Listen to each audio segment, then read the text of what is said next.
Pessoal, aqui quem fala é Natan. Vamos estar dando continuação na nossa aula, ok? Da matéria de processo de fabricação mecânica. E como último slide que havíamos falado, né, na nossa última aula, foi referente às deformações, correto?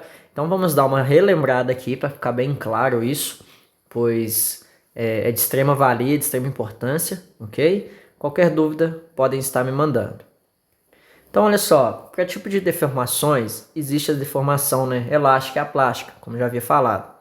A elástica ela não é permanente, o que significa que você estica o material, ok? E quando você solta, alivia a tensão sobre ele, ele volta para a posição original dele, a forma inicial dele, correto? Sem nenhuma alteração. Então, isso a gente fala que é uma deformação plástica. No próprio slide, podemos ver que é aquela reta que sobe. Então, é a questão da distância de deformação do eixo de simetria, né, X, e nele podemos ver que a distância daqui até aqui. Isso equivale à nossa deformação elástica, correto?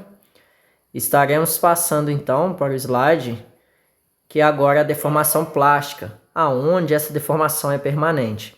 Então a gente vai estar passando um esforço nesse nosso material e esse material então ele vai estar se alongando até um certo momento. Após esse momento que nós soltarmos, ele vai voltar um pouco, correto? Devido ainda à deformação elástica. E a parte que ele não volta, o que dá de diferença, né, da forma original que ele estava antes, essa a gente chama de deformação plástica.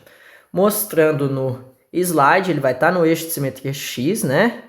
E ele equivale a essa distância aqui, ok, galera? Como está demarcado aqui embaixo.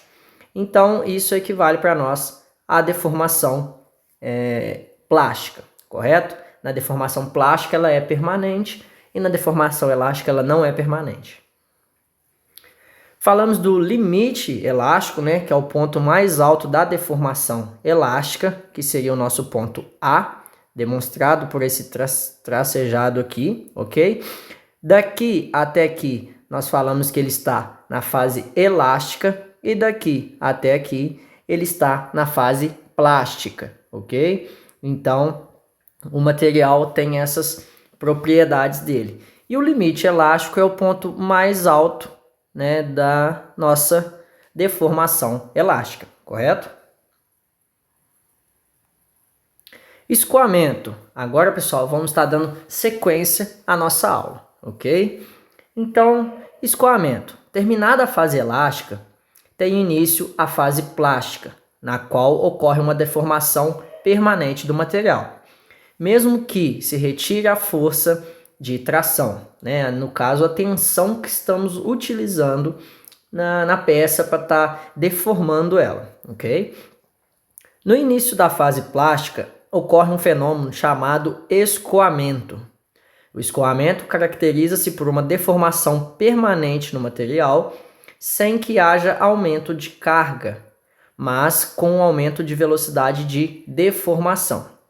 Durante o escoamento, a carga oscila entre os valores muito próximos uns dos outros.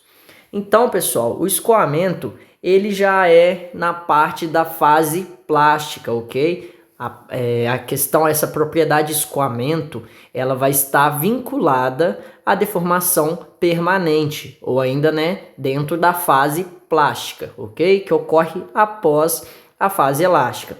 E esse fenômeno, ele se caracteriza devido ao material, né, ter essa carga, ele tem uma mudança de deformação muito rápida, ok? Porém, ela, né, no gráfico vamos poder ver melhor o que isso significa, mas esse aumento na velocidade da deformação, isso a gente chama de escoamento. É por um momento exato, ele se deforma rapidamente, correto? Nessa mesma região, estaremos falando. Nada mais é, né? Eu dei um zoom no nosso efeito ali. Então, esse fenômeno é nitidamente observado em alguns metais de dureza dúctil, ok? De dureza dúctil, plástica, como aços de baixo teor de carbono. Caracteriza-se por um grande alongamento sem acréscimo de carga. Então, o que acontece? Sem a gente colocar mais tensão nesse material, ele vai se deformar rapidamente por um determinado momento. E isso a gente fala que está acontecendo escoamento, certo? E nesse escoamento, como pode estar mostrando, né? Está até vinculado aqui, ó, exatamente após o limite de elástico, né? O limite elástico é o pico maior ali, então depois disso ele começa a ter essas oscilações, como mostra nessa figura à direita. Essa oscilação muito rápida, onde a gente só tem deformação e não tensão maior, né? A tensão é a mesma nesse ponto, então ele se deforma e a gente tem um efeito que nós chamamos de escoamento. Tensão de escoamento é o valor da tensão no qual inicia-se o escoamento. Então, né, estaremos falando sobre isso, onde a gente tem uma tensão de resistência e a tensão de escoamento, onde a tensão de escoamento ela está, né, vinculada também ao limite máximo da fase elástica. Então, quer dizer o quê? Que até o escoamento nós só tivemos deformação elástica. Após o escoamento, começamos a ter deformação plástica. Ok? Então a tensão vai ser o ponto mais alto ali, equivalente também, né, ao ponto máximo de limite para a deformação elástica. Então podemos quase, né, não é correto falar isso, mas podemos falar que está bem próximo a tensão de escoamento com o limite elástico, ok? Onde o limite elástico vai ser o ponto mais alto, né? E o escoamento vai ser a tensão nesse ponto mais alto, correto? Deu para notar essa diferença? A tensão de escoamento, ela é a tensão no qual significa o quê? É o valor que está sendo aplicado nesse exato momento. Enquanto o limite, ele é o ponto mais alto que o material aguentou se deformar, ok? Então ele vai estar vinculado à deformação. Desculpa que essa linha ficou muito feia. Vamos consertá-la. Vai estar ligada à deformação. Então, esse ponto aqui é o ponto de limite de elasticidade. Enquanto aqui é a tensão de escoamento. Ok? Módulo de elasticidade. O módulo de elasticidade é a medida da rigidez do material. O quanto maior é o módulo de elasticidade, menor será a deformação elástica, resultando da aplicação de uma tensão e mais rígido será o material. Então, olha só, vai ser a nossa primeira fórmula, ok? O cálculo de módulo de elasticidade, que nada mais é que a tensão aplicada dividido pela deformação, ok? Isso na fase elástica, tá, pessoal? Então, o módulo de elasticidade, ele é somente referente à fase elástica do material. O que significa isso? Aonde a gente tem o ponto mais alto da nossa fase elástica, em questão de deformação, que está aqui, e o ponto mais alto de tensão. Desculpa que não passou pelo ponto. O ponto mais alto de deformação, de tensão, que está naquele momento. Com isso, a gente vai pegar o que equivale o ponto de tensão maior e dividir pela deformação do material naquele ponto, o que vai resultar para nós no módulo de elasticidade, correto? Qualquer dúvida, podem me falar. Lembrando que mais à frente, né, vamos estar começando a mexer com os cálculos, então esse já é a nossa primeira fórmula. Estarei passando uma lista para estarmos calculando essas tensões, ok? Esses módulos de elasticidade e também essas deformações. Aonde nessa fórmula nós podemos encontrar, né? É bem nítido, manipulação de fórmula aí, nós podemos encontrar que o módulo de elasticidade, como E maiúsculo, é igual a tensão sobre esse Ezinho minúsculo, que é o E de elasticidade, ok? Esse Ezinho que parece um 3 espelhado, ok? Então, nós conseguimos encontrar aí o módulo de elasticidade, né, como já vi falar, é igual a tensão sobre a deformação, ou ainda a deformação é igual a tensão sobre o módulo de elasticidade, ok? Eu só estou invertendo o E maiúsculo pelo o Ezinho menor, ok? Invertendo ele de quadrante.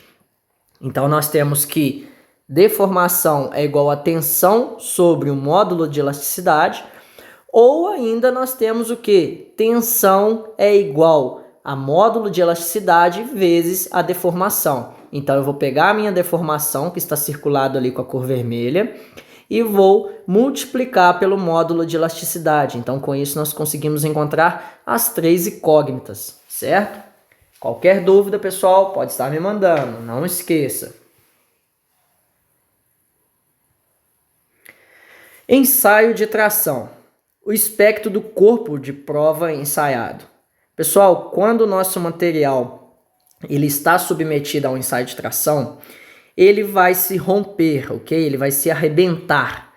Nesse determinado momento, a forma, o aspecto que ele fica é como está demonstrado aí nas imagens. Ele fica nessa forma, ok? Isso é como vai estar representado para nós, o material. Lembrando que nós vamos estar falando agora à frente também sobre região de restrição, ok? Certo?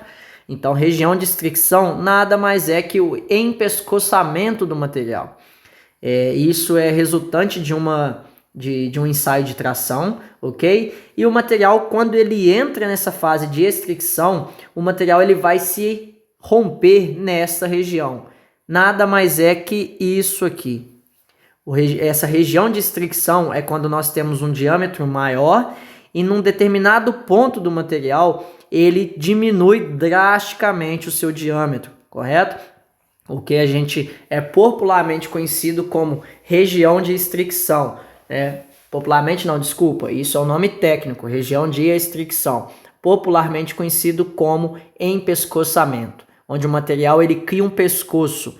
E naquele ponto dali para frente ele começa a esticar cada vez mais e mais rápido. E ele vai se romper no centro dessa região de restrição, correto? Isso é todo ensaio de tração que você for fazer, vai acontecer isso.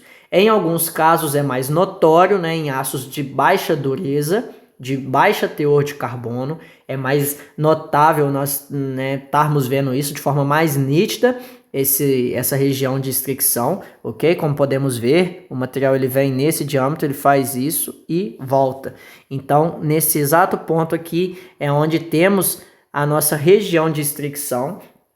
E em casos onde o material tem a dureza muito maior, mais elevada, não é tão notório a gente ver, porém existe também, ok? Se nós formos ver no gráfico, teremos aí a deformação e vai estar demonstrando para nós um alongamento do material nesse ponto. Então também estaremos calculando isso, correto? Então, só para questão didática, para vocês estarem conhecendo, o material ele tende a ter esta forma quando ele se rompe no ensaio de tração, correto?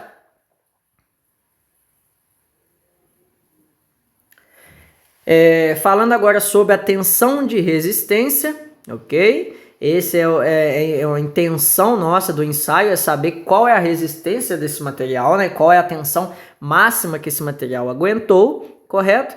Então, após o escoamento ocorrer, o encruamento, que é o endurecimento causado pela quebra dos grãos, que compõem o material, quando a deformação a frio. Então, o que significa? Esse encruamento significa o endurecimento do material naquela região. E o que vai acontecer nisso? A gente vai ter a quebra dos grãos. Esses grãos estão dentro da questão molecular do material. Isso é parte cristalina do material, certo? Isso aí nós conseguimos ver microscopicamente, certo? E a gente vai ter nesse ponto essa quebra dos grãos. E a gente fala que nesse determinado momento está acontecendo o encruamento, que é logo em seguida, né, do escoamento. E nisso vamos estar então gerando um endurecimento alto nesse material, naquele ponto, correto? Então, o material ele vai resistir cada vez mais à tração externa, exigindo então uma tensão cada vez maior para se deformar.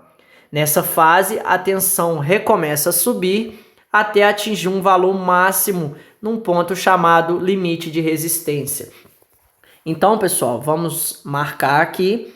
Nós temos o nosso escoamento que está nesta região, correto? Então, o nosso escoamento está ali. No escoamento, nós temos uma tensão aqui, correto? Vamos marcar ela com uma tensão X. Naquele momento, a tensão nossa não sobe. Nós só temos, vamos apagar essas linhas, nós só temos o quê? Deformação, ok? Que equivale daqui até aqui. Essa é a deformação existente no nosso momento de escoamento.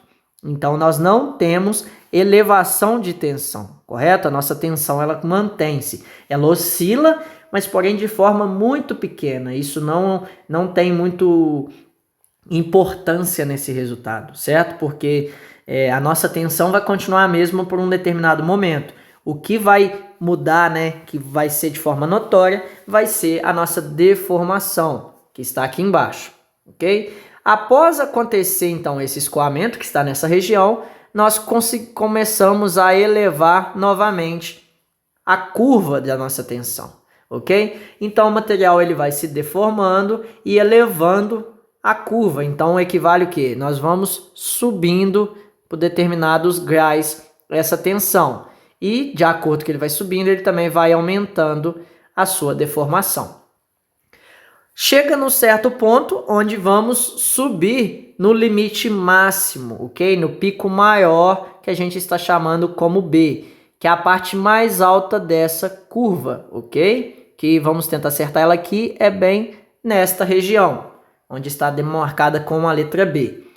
Nisso, vamos estar falando que equivale a nossa... Só um momento, desculpa.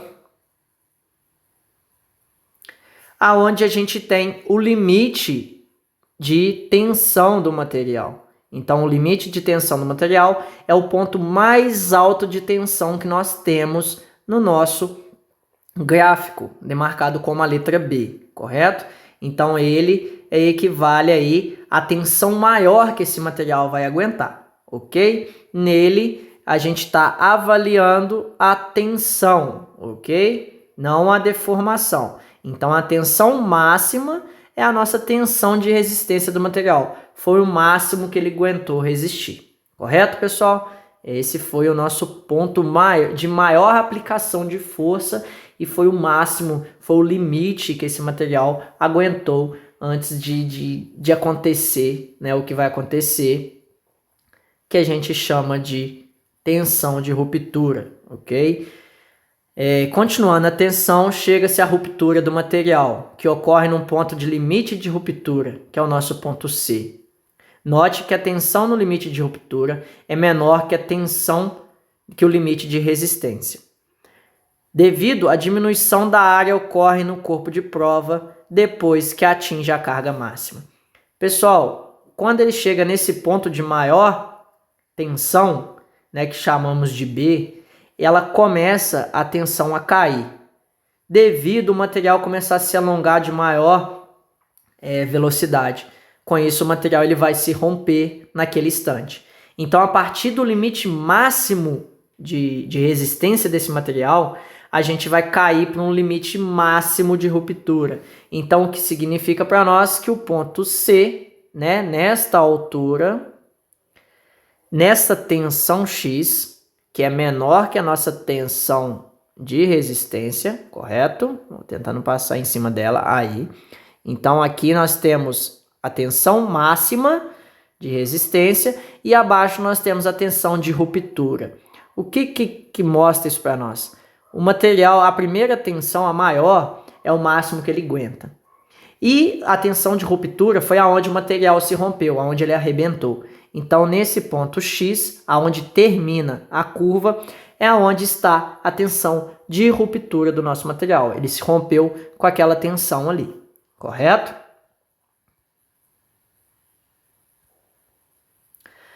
Pessoal, próxima aula continuaremos a matéria que vai seguir desse slide, ok? Resiliência.